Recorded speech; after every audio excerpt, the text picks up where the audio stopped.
The history of human conflict has been a history of group conflict. Consider the example of the inner city gang. These people are the same in every possible way: race, age, socioeconomic background, but they're still bitter enemies. Both sides say I hate the other side because they attacked and murdered my friends, and I'll attack and murder them, but it's justified because they did it to us. The same basic principle applies to every group conflict.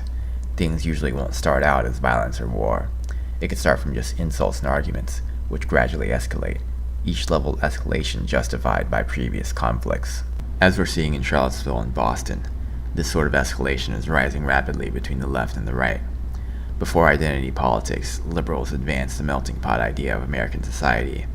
People of different ethnicities and nationalities all came together and assimilated to become American.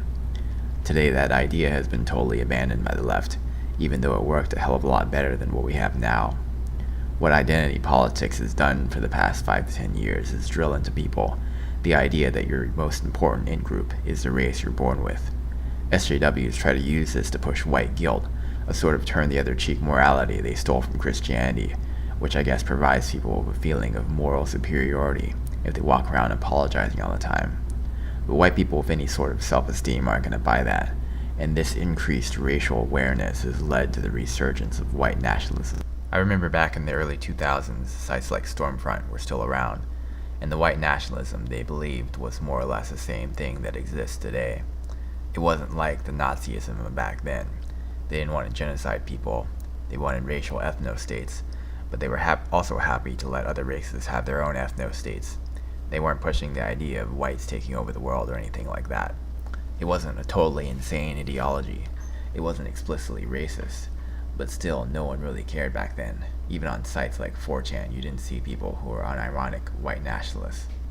The bell curve was published in the 90s. The science behind race realism has been there for a long time, but only now is it taking off due to the rise of identity politics and resulting backlash.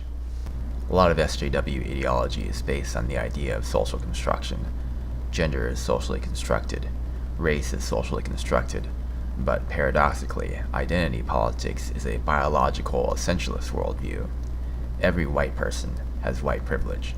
No matter how good you are of a person, it doesn't matter if you're disabled or in poverty, you still have white privilege and will always have it. Not even white nationalists have such an absolutist view of race. White nationalists admit that there are intelligent black people. They admit there are nonviolent black people. But I've never seen SJWs say there exists a white person who doesn't have white privilege. The basic underlying concept which unites the two ideologies is collective racial guilt. The left says it exists, but only for white people, and white nationalists believe the exact opposite. It exists for all races except white people. Anti-SJWs and skeptics have already explained why collective racial guilt is an unjust and absurd worldview. But white nationalists who know it's bullshit when it's in the form of white privilege have turned around and applied it to black people, Muslims, Jews, etc., saying they all have to go because of the bad things their race has done. They want to make society homogenous, but group conflicts won't go away by eliminating certain groups. People will just sort themselves into different groups, and the cycle will continue. White nationalists want a pan-European ethno-state, but throughout history there has never been a pan-European alliance. And racial conflict won't go away in that sort of situation either. People will just divide themselves amongst smaller and more obscure ethnic groups.